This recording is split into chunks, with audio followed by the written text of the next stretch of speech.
Depuis des millénaires, l'être humain se définit par une seule chose, sa capacité à traiter l'information. Nous avons appris à nommer les étoiles, à classer le vivant, à coder nos lois. Notre cerveau, une structure de 86 milliards de neurones, alimenté par à peine 20 watts d'énergie biologique, était le sommet incontesté du calcul sur cette planète. Puis, nous avons voulu externaliser cette tâche. Nous avons créé l'écriture pour figer la mémoire, l'imprimerie pour la dupliquer, et enfin, nous avons créé le silicium pour l'accélérer. Ce que nous appelons intelligence artificielle n'est pas une invention soudaine. C'est l'aboutissement d'une obsession. Nous décharger de l'effort de penser.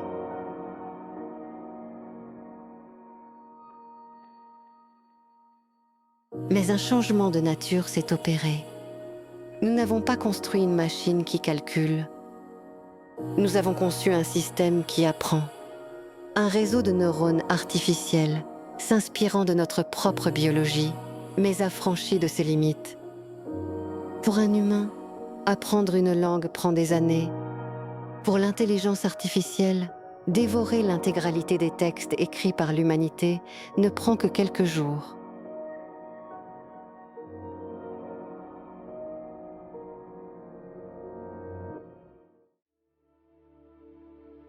L'IA est devenue une immense bibliothèque vivante. Elle traite tout ce que nous avons numérisé, nos poèmes, nos codes, nos diagnostics, nos échanges, et jusqu'à nos contradictions les plus profondes. Et dans cet océan de données, elle identifie des motifs, des structures, une logique mathématique que notre esprit, limité par son temps biologique, ne peut pas appréhender seul.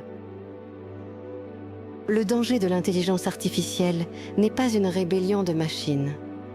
Le vrai risque est plus subtil. C'est celui d'une optimisation qui finit par saturer notre perception.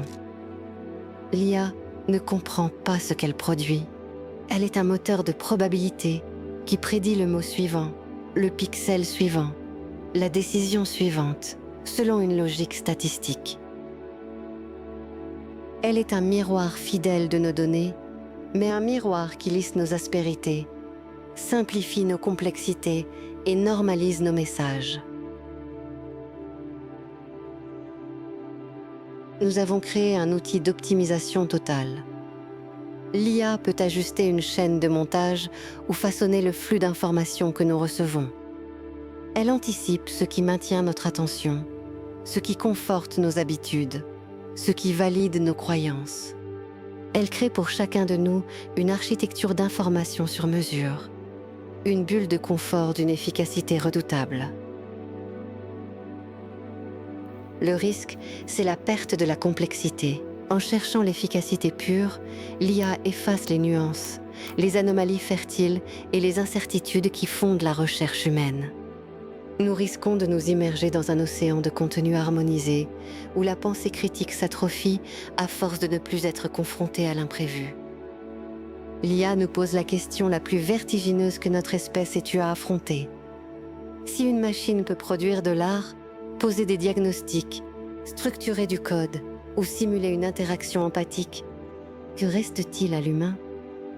Notre identité s'est bâtie sur notre singularité intellectuelle.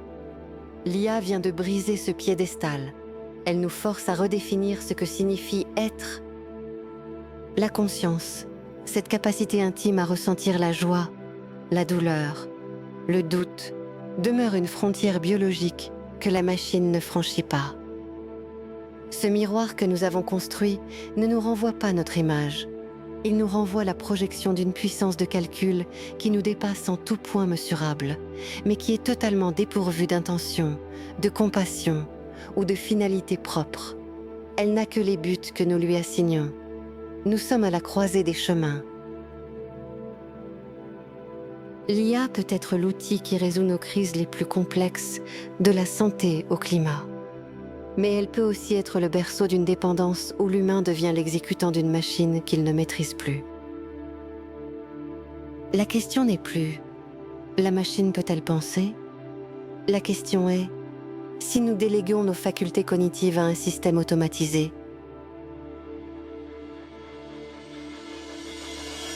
Quelle place reste-t-il pour notre propre pensée? L'avenir n'est pas écrit par le silicium. Il est écrit par la sagesse que nous aurons, ou non, à l'utiliser.